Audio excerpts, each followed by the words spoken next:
a second here. We got a couple other people coming in.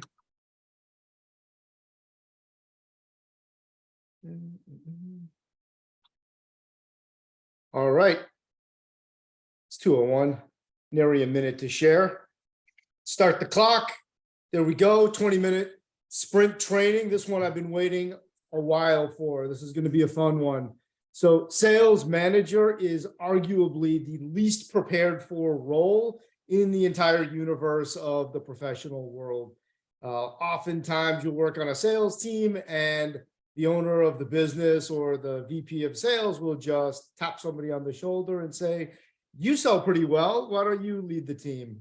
Not the healthiest way, not certainly the way I do it. And I am fortunate here today that I'd be joined by Dave Barron. Dave, if you don't know who he is, he comes to us from HubSpot. He's been at HubSpot now for the last 8 years, currently Global Director of Sales.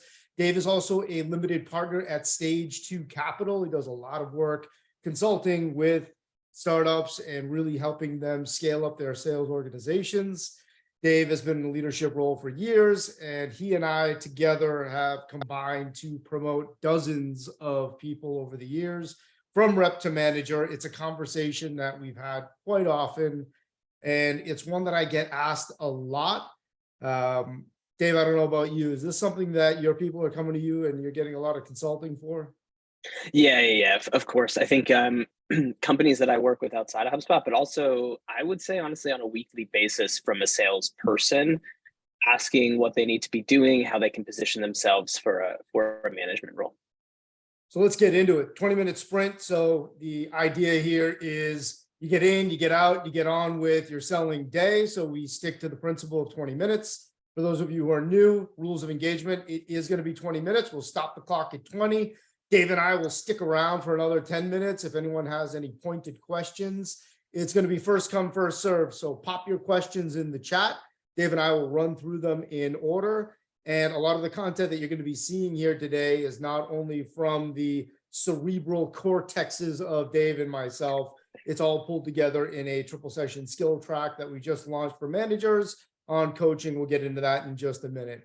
So we're going to bucket this in. We're going to cover 6 specific topics today in the next 18 minutes, bucketed into 3 subcategories. The first one is your own business, taking care of yourself. I'm going to jump right in here. Item 1, process-driven performer. Dave, what do you think about this as far as being a process-driven performer to get that next promotion to sales manager? Yeah, I think if I'm thinking about hiring a manager and someone hasn't managed before, I think the baseline is, have you done your job well? And you don't need to be this top salesperson, but you certainly can't be in the bottom 50% missing your number, right? Because then there's clearly you don't have what it takes to do the job that you will be managing, which is incredibly important. But beyond that, I want someone who can explain to me why what they're doing works and why that could work for others or where it may not work for others, because that's ultimately what's going to happen as a sales manager. Is you can't just take what you're doing and say, this is the process that the entire team runs because it was successful with me. You need to take a step back, understand the skills of everyone that will be on your team, and understand where you're going to have weaknesses and then how you adapt that to new sellers that you might be taking on. 100%. When I look at this, I kind of slice it into 2 sections here. Performer, that's obvious, right? You got to be able to put your own mask on before you help somebody else put theirs on. And if you're not a performer, you're not going to have credibility with the team that you're going to lead. Process-driven, exactly what you're talking about. It has to be something that is teachable and learnable. I've seen a lot of salespeople with a lot of success in the past either do it with pure charisma or just grinding out 14, 16-hour days. And you just can't show up as a manager and say, hey, just have more charisma and get results. And you definitely don't want to just say, well, just work twice as hard and you'll get there. You need a formula of success. You need to be able to lead people with the learnables and teachables.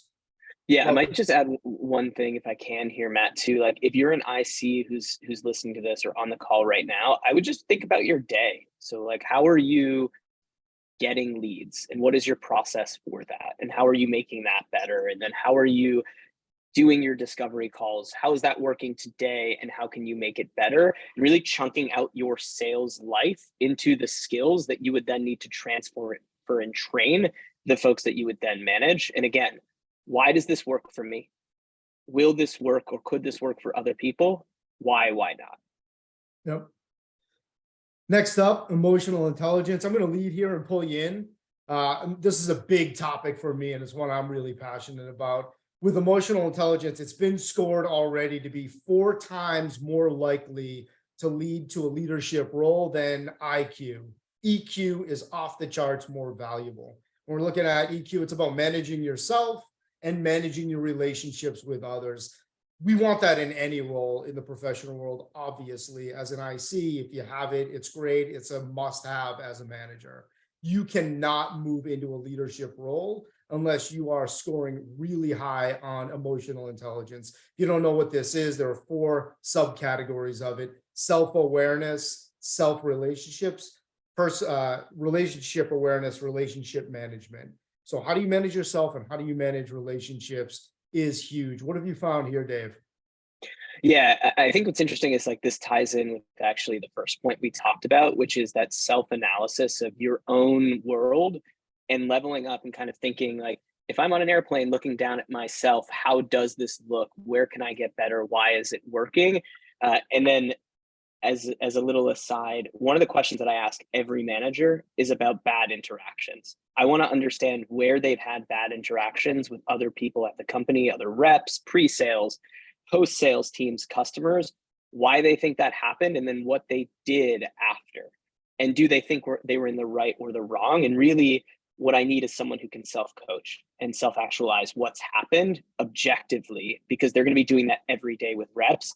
And the thing with managing salespeople, like if you're a salesperson on this call, you know, salespeople are difficult to manage because the emotional ups and downs. But then as a manager, you also take on the weight of someone's life outside of work, where they could have a family, maybe something happens in their life that's really negative. And then how do you work with them to also get performance during those times?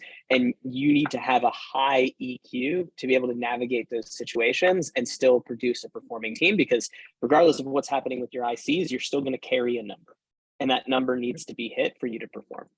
100%. So these first 2, performance-driven, process-driven performance, emotional intelligence, this is your own business. This is stuff that every rep should be taking care of every day right now, if the goal is to be looking for leadership. With emotional intelligence, be the kind of rep you eventually want to have on your team to be that leader of. Next, your team's business. And once you gotten your business squared away, now your team's business, how are you starting to step into that role and starting to pressure test your skills and your availability in starting to practice doing some of the job? Dave, I know player coach is one of the things that HubSpot's big at. How do you look at this piece? Yeah, like as a leader, when I'm thinking about hiring a manager, I want to see a track record, or what I call stories, of how you have helped more than just yourself with something. And that could be training up a new rep, thinking about why they needed training, what they weren't getting, and how you put together a process to actually get them along, and then what the results were. I think about how you're changing how the whole team dynamic works. And again, as an IC, your responsibility is really to do your specific remit or job, but you need to think about ways where you can step beyond that by 1 degree or 2 degrees as you're thinking about moving into a manager role. Exactly right. And when I think of this, you're effectively selling yourself for a new position, right? If you are a rep and you want to get to that next job, you got to sell the powers that be that will give you that opportunity. Being a player coach is your case study in your sales process. It allows you to build that case study of someone that you've helped along. One thing I recommend for anyone who's going to do this, be meticulous about documenting the work that you do. How are you working with that mentee? What have you done to help? And what are the results that they're getting from that? And really be able to show the evidence when you're going to be having that conversation for moving into that leadership role. Really think of it like a case study. I might highlight this. This is actually still something I do today, which I suggest everyone think about doing. Is at the end of every week, I just jot down what went well, what didn't go well, and what did I learn this week? And I think that will get you to this place where you're then documenting more frequently what's happening. And then when you go into an interview for any role really, but really the sales manager role that we're talking about today, it's about the stories, right? As a manager of managers, which is like I'm a second line leader right now, I want the least risky option to hire. I want someone when I say, how did you do this thing with the team? Even if they haven't been the title, I want a clear example of that. And by documenting, you're basically highlighting all of the stories that you have that you can then pull into anecdotes during an interview process. It's a sale. It all comes back to a sale, right? You got to build the case. Yeah. Yeah. This is one I picked up from you, projects that enhance. I know we're cut off on the screen here. Let me chop it down a little bit. Projects that enhance. Give me an example of what you mean by projects that enhance when we're thinking of adding value to the team. Yeah, for sure. So I'll actually give you an example from my own team, from one of our ICs. So she found basically a little bit of an issue with one of our conversion paths for a lead type that should normally close at a high rate. And it wasn't big enough that I saw it on reports, but she saw it in her day to day. And for 2 months, she basically said, you know what, I'm going to run a different process for this lead type. I'm going to figure out if I can get the conversion rates on this lead type back to where they should be, or at least normalized for that sort of type of lead. She did that. And then she came to myself and one of my managers and said, hey, look, I want to roll this out to the rest of the team. Boom. We were like, cool, do it. Like, and these are the types of things that for you in your day-to-day will obviously help you be a top performer. And so you can actually look into what are you doing on your day-to-day that you start doing. You're like, something is wrong here. Okay, cool. How do you change it? And take the initiative here, because that person in the future, when they go to interview for a manager role, I will already know that they have the capability to think more holistically about the team. Right. Super easy to do. And to your point about de-risking the decision for anyone that's going to be making that decision with you, if you're a rep looking to move into that, you want to have as many of these examples ready to go, ready to talk about as cases and tell that story.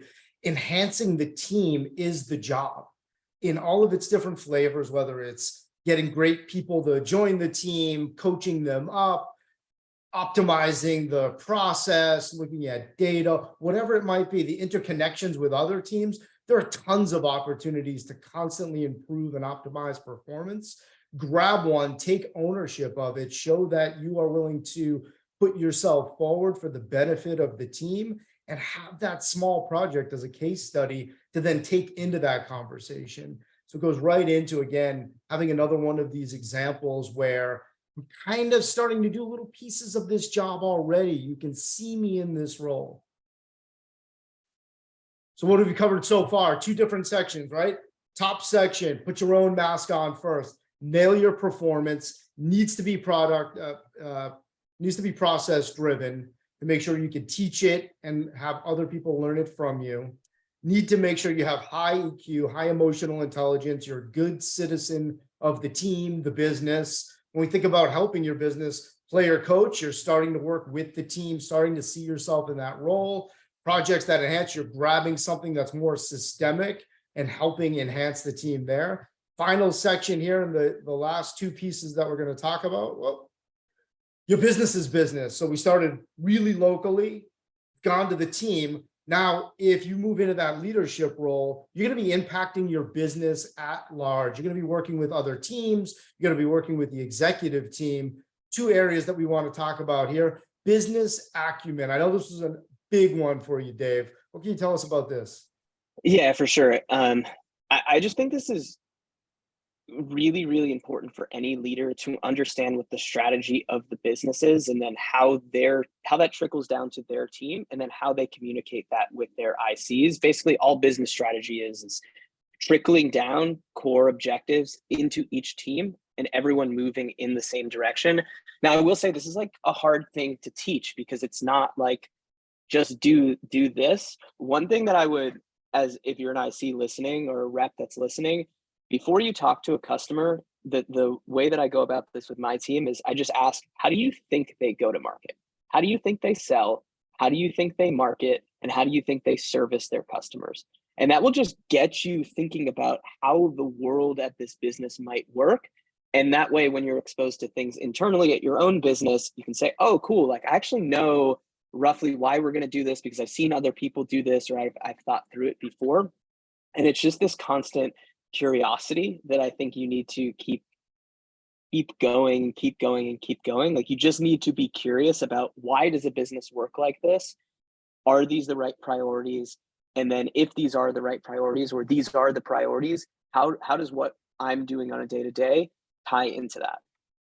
It's a language. And if you want to be in a leadership role and really work with the exec teams, you need to speak the language. You need to learn the language. And the language is business. It's not just sales. One of the best examples I heard of this, or descriptions, definitions, is from Charlie Munger, who is Warren Buffett's partner. And this guy does not have an MBA. He kind of earned his way up with business acumen.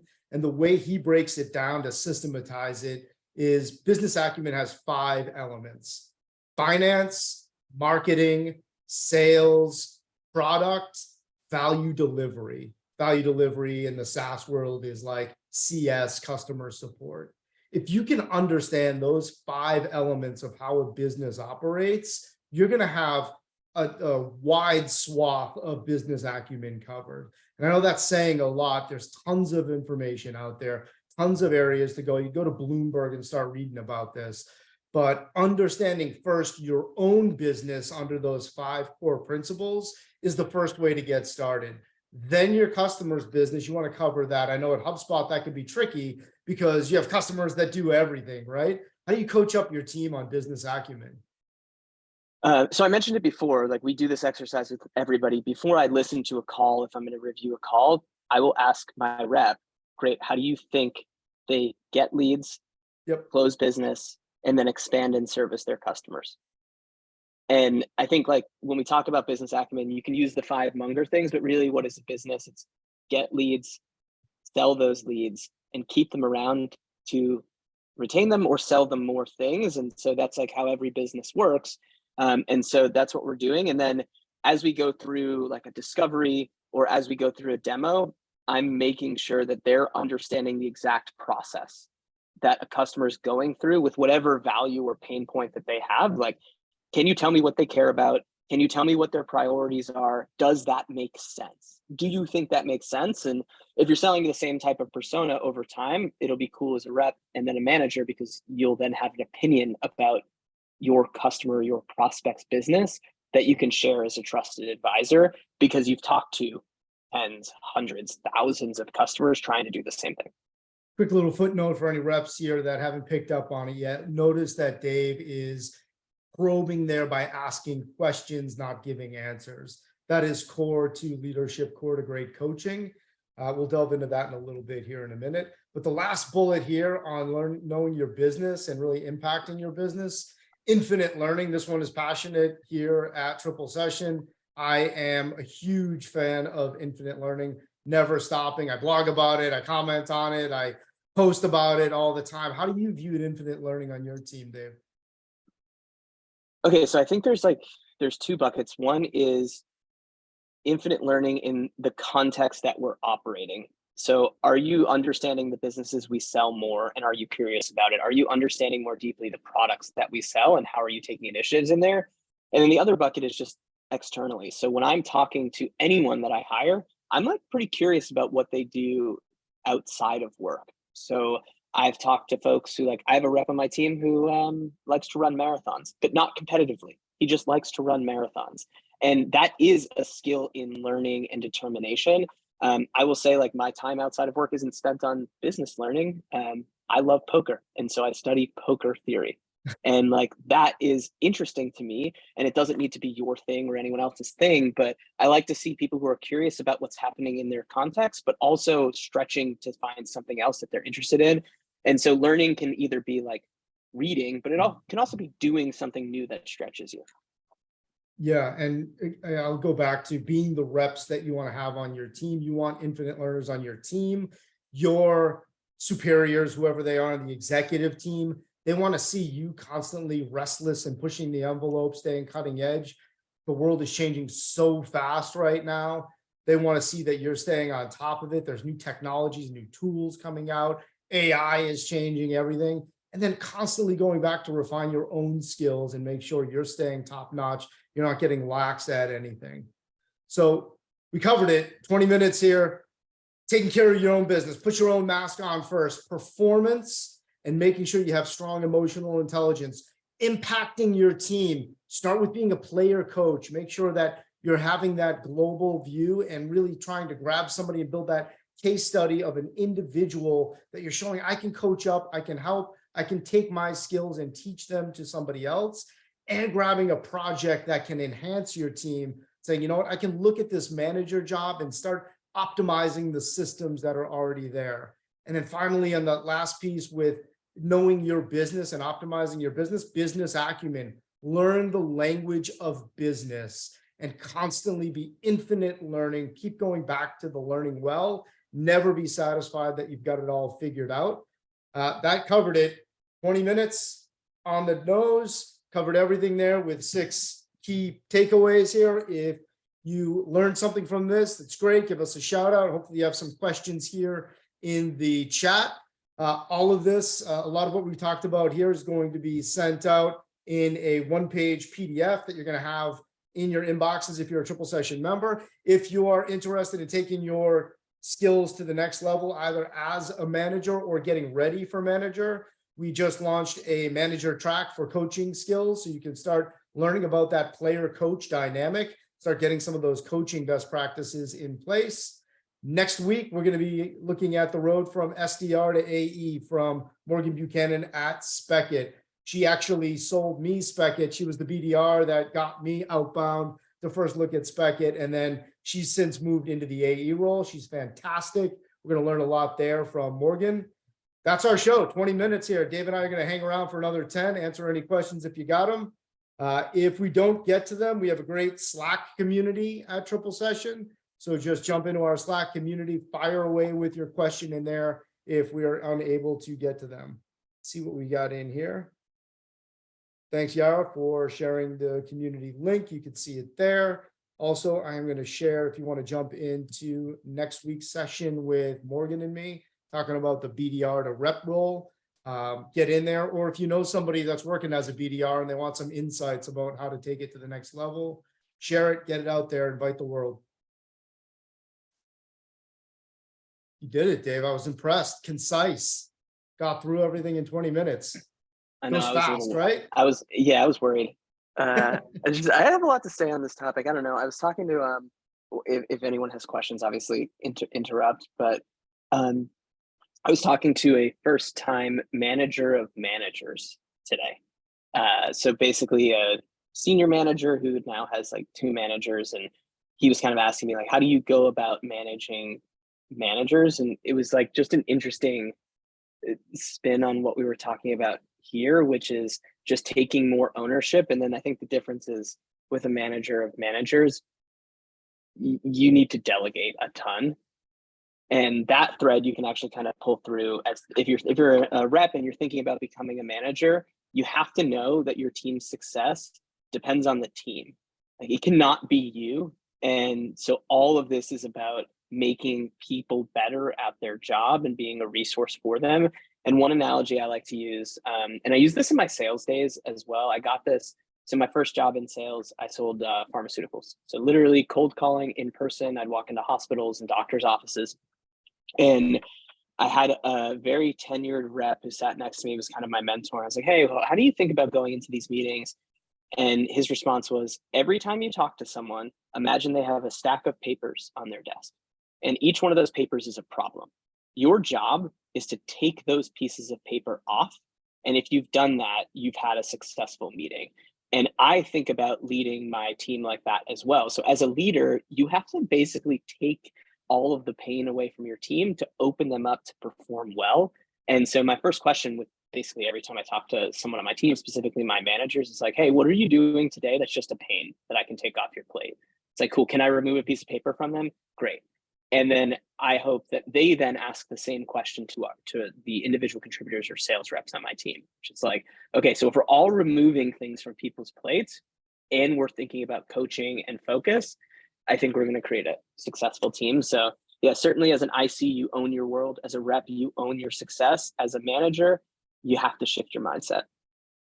Yeah, and to your point, and the way you're approaching it, I've always looked at the hierarchy as really inverted. 100%. And your team doesn't work for you. You're working for your team. And how can you optimize them and get them to really take things to the next level? I saw a raised hand from Alessandra. Alessandra, you want to jump in? Got a question? Or is that just applause? I think it was I'll just take both. applause. Yeah, we'll take the Yeah. applause. Yeah. Yeah. Yeah. Wow. I say this a lot, but I refer to the team as like, I'm always trying to give the team something that's theirs. So it's never my team. It is their team. And I am facilitating and like setting a path. And then it's up to managers and ICs to take us there. And hopefully if everyone's doing a good enough job at all the things we talked about today, then you should see success. Yeah. To your point earlier, though, with really making sure that you want to de-risk the situation, really hard to do that if you don't get the right people in the seats. So you need to make sure you're hiring and promoting really well to then flip it around. Looks like we got a question here from Ed. How do you proceed when the response you find with your team is not always positive? Let's say work effort is not all 100%, for example.